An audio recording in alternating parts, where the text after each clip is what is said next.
दानव और अधिक उत्साहित हो गया। सांप दानव वही खड़ा रहा और उसे देखता रहा है। जिया ने सांप दानव को चूहे दानी से मारा। अनजाने अस्सलाम वालेकुम गाइस, उम्मीद करता हूँ आप सब खैरियत से होंगे। आपका वक्त ज़ाया नहीं करेंगे। आज जो हम आपको दिखाने जा रहे हैं वो शायद इससे पहले आपने कभी ना सोचा होगा, ना देखा होगा, ना आपकी नज़रों से गुजरा होगा। चलें शुरू करते हैं।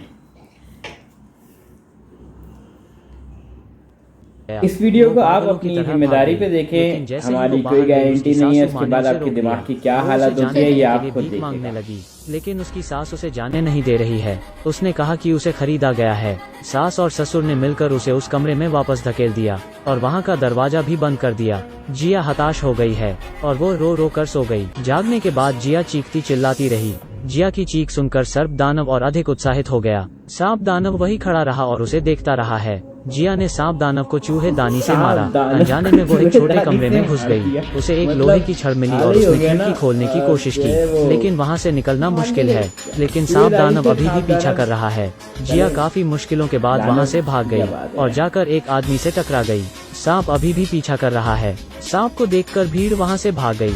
बस दो गांव वाले उससे लड़ने की कोशिश करते हैं, लेकिन सांप दानव ने उसे वहीं मार डाला। सांप दानव को भगाने के लिए गांव वाले ने एक मशाल उठाई। अगली सुबह जिया अचानक से ही डर गई। वो थोड़ी सी बात में बस डर गई थी।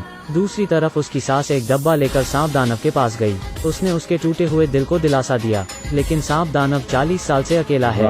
वो गुस्सा हो जाता है। तभी डब्बे में से एक चूहा बाहर आता है। वो उस छोटे चूहे को उठा लिया। ठीक उसी समय जिया के सास और ससुर बात कर रहे हैं कि वो लोग एक नई दुल्हन खरीद लाएंगे, लेकिन तभी किसी ने दरवाजा खटखटाया। उन्होंने दरवाजा खोला और देखा कि बाहर जिया खड़ी है। वो दोनों ये देखकर दंग रह गए। उसने कहा कि वो फिर से नहीं भागेगी। वो देर रात दूध का बर्तन लेकर जा रही है। उसने चुपचाप से उसमें एक द्रव्य मिलाया। उसने दूध को सांप के बिल के पास रख दिया। सर्प दानव बाहर आया और जल्द ही सारा दूध पी लिया। उसने पीछे मुड़कर जिया को देखा। वो जब गुस्से से जिया की तरफ आगे बढ़ता है, अचानक उसके शरीर से एक चमकदार रोशनी बाहर आती है। वो कुछ ही समय में गिर जाता है। जिया मुस्कुराई और दरवाजा खोला। वो काफी खुश लग रही है। जल्द ही एक सुंदर आदमी ने दरवाजा खोला। जिया को पहली नजर में उससे प्यार हो गया। वो उसकी छाती को सहलाते हुए उससे बात करने लगी। वो कहती है कि वो उसका प्यारा दूल्हा है। दरअसल गांव के मुखिया ने जिया को एक रहस्यमय बोतल दी है। उसने बताया कि वो एक इंसान ही है। उसने जिया को सारी सच्चाई बताई। एक बार एक सर्प दानव था जो चाहता था लोग उसे हमेशा प्यार करें। उसने एक शादी को भंग किया। तभी दूल्हे ने उस पर हमला करने के लिए लाठी उठाई, लेकिन सांप ने उनका पीछा नहीं छोड़ा। उसने उस औरत को काट लिया और उसका बच्चा सांप दानव बन गया। गांव के मुखिया ने जिया को बताया कि सांप दानव के श्राप हटने के बाद खूब सारा धन मिलेगा। अगले दिन जिया अपने ससुराल में रहती है। वो दोनों एक दूसरे की तरफ देखते हैं। वो अपने बेटे के लिए भोजन लेकर आई है।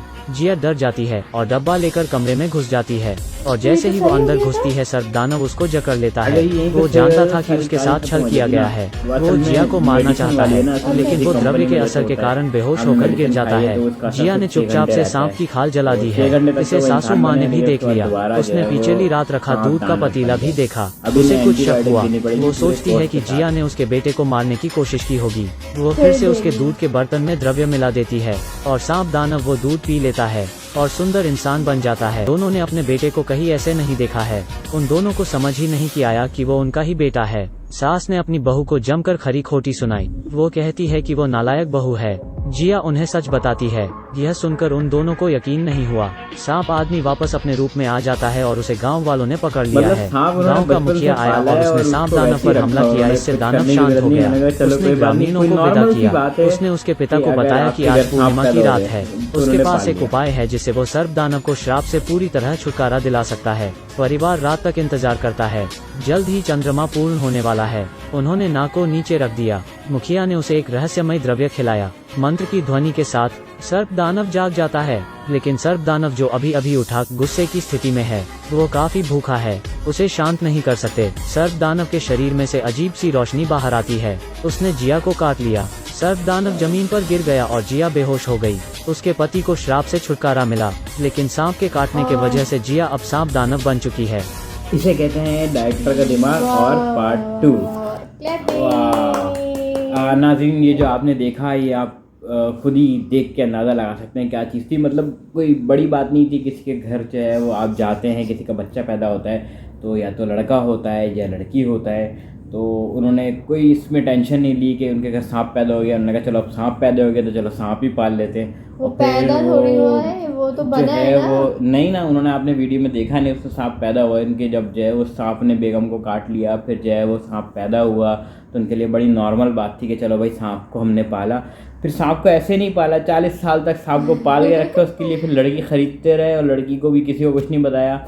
और उसकी शादी, मतलब शादी कराना मतलब इतना मुश्किल काम है। चाहे आप इंसान के घर पैदा नहीं हो, सांप पैदा हो जाओ, इंसानों के नहीं होगी किसी और भी सांप शक्ल की के है। आप पैदा हो जाओ, लेकिन आपकी शादी होनी चाहिए। शादी के बगैर गुजारा नहीं है। चाहे आप लड़की हो, चाहे आप लड़का हो, चाहे आप सांप हो, लेकिन शादी इंपॉर्टेंट है। चाहे लड़की खरीद के शादी करा दे, लेकिन करा देंगे शादी। शादी होना ज़रूरी है। मतलब सांप की आगे आपकी नस्लों में सांप सबोले पैदा होते रहे तो पैदा होते रहे, आपको टेंशन लेने की ज़रूरत नहीं है। मगर मसला अभी भी वही है कि शादी होने ज़रूरी है। उम्मीद करता हूँ हमारी आपकी आज की वीडियो अच्छी लगी होगी। डायरेक्टर ने क्या सोच के बनाया, प्रोड्यूसर क्या दिमाग में आया कि उसने इस पर पैसे खर्च किए। इस वीडियो को ज़रूर देखिएगा, लाइक कीजिएगा, शेयर कीजिएगा। बहुत बहुत शुक्रिया।